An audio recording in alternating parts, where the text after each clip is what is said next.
Welcome to this update from the RJI Futures Lab. I'm Ruben Stern. This week we're reporting from the Online News Association conference in Chicago, including insights from ONA President Meredith Artley and from consultant and futurist Amy Webb.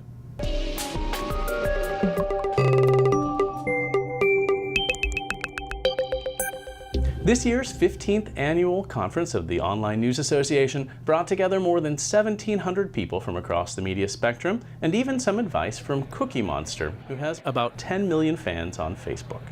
The biggest takeaway is that news has become a truly multi-platform social endeavor. The most successful ventures seem to blend equal parts journalism, technology, outreach, and experimentation. One key area of emphasis was audience analytics.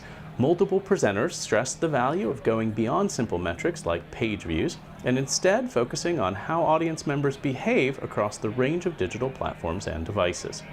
It was also clear how widely social media have reshaped the world of breaking news, helping reporters both identify and deliver big stories. One example is the community uprising earlier this year in Ferguson, Missouri, which reporters first learned about via Twitter. New technologies are making the news cycle even faster by automating that process of finding news in the social stream. Mobile was, of course, a big focus now that the bulk of digital traffic comes from portable devices. But how many newsrooms have content management systems where editors can see how a story looks on a mobile device before it publishes? Much conversation focused on the need to embrace experimentation and failure, and of course, to learn from it. An interesting idea in that regard might be to allocate a fail budget to fund newsroom experimentation without expecting any specific return other than new ideas. To learn more about the conference and about the state of digital journalism overall, we sat down with ONA President Meredith Artley, Vice President and Managing Editor of CNN Digital. This is a digital journalism conference, and we're talking about Ferguson, we're talking about women in leadership, we're getting a little introspective, which is nice, and broadening out from just the narrow issues that pertain only to digital journalism. We had many discussions about analytics and metrics and how you use data to help grow your audience. And those sessions, every single one of them, including some of the mobile ones as well, have been standing room only. We've had complaints. People can't get into the rooms. So I think people are trying to get their heads around, how do you think about success? How do you think about who your audiences are? If you take mobile alone, most news organizations have a mobile website. They have at least one app, probably. And then all of those things are viewed across different devices. And it's hard to measure. And the analytics are different. And you can't compare it to the same things that we've been comparing desktop sites to. So page view really isn't the same thing. A unique user isn't the same thing. They're not exactly measured the same way. Like, I can get excited when CNN.com gets over 1,000 clicks a minute on a story off the homepage according to Chartbeat, because I know that's really good. That's a good number for us. But there's more to it than that. Who are the people who are coming to our digital platforms? What are they seeking? Where do they, how do they use the platforms? For the people who are using the app, are they also using the mobile website? Are they using desktop? All of that, it's just fascinating. What time of day, what type of media, video versus text versus photography. A lot of organizations these days are doing hourly reports for their desktop and mobile sites, and they're looking beyond the page view and beyond the unique users. They're looking at engagement metrics, and video is increasingly important, in part because it supports the business with the high CPMs, but also in part because it's just an awesome way to tell stories.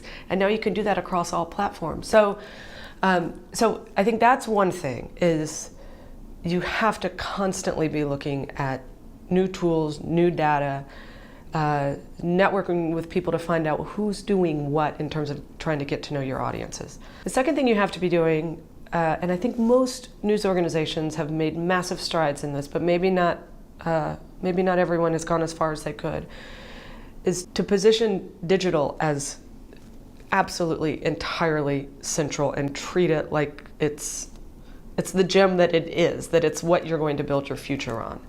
For the past 7 years, a regular fixture at the conference has been Amy Webb's overview of emerging tech trends. We sat down with her for a recap. News organizations just are not thinking in a sophisticated enough way. Because the reality is that we have these devices with us, and we're doing different things with these devices when we've got them. So it would be, I think, a wise move for a news organization to flip that perspective from just thinking about the device, which is really what's happening, to instead thinking about the user at that moment in time, what she's doing, how she might interact with your content. She's going to do it anyways. It's about reconstructing the content management system so that based on some of those sensor cues, there are different versions of the story that are not long and short, but take into consideration all of these other elements. What's the jogging version? What's the riding the train version? What's the I've got 5 minutes before dinner? What's the I've got 2 minutes while I'm standing online getting a cup of coffee version? If you focus more on user behaviors versus the devices that they have, you actually have more control. Researchers have been doing some incredible work to sort of study the brain and understand how we think and apply that understanding and those learnings to how computers work. One of the first early successes that we've seen is sentiment analysis. So you'll probably see this, and it's baked into a lot of analytics tools. Is the person happy or sad? What exists right now may seem really exciting, but it's also really rudimentary. So this next wave is really being able to listen in on what we're saying and observe our behaviors and have algorithms interpret our meaning. Journalists are very excited about wearables.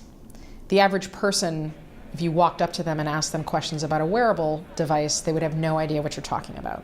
The fear that I have is that in that enthusiasm, news organizations may divert some of their resources, which would be better spent in other places right now, to try to figure out how to get content, their news content, to a watch or to Google Glass.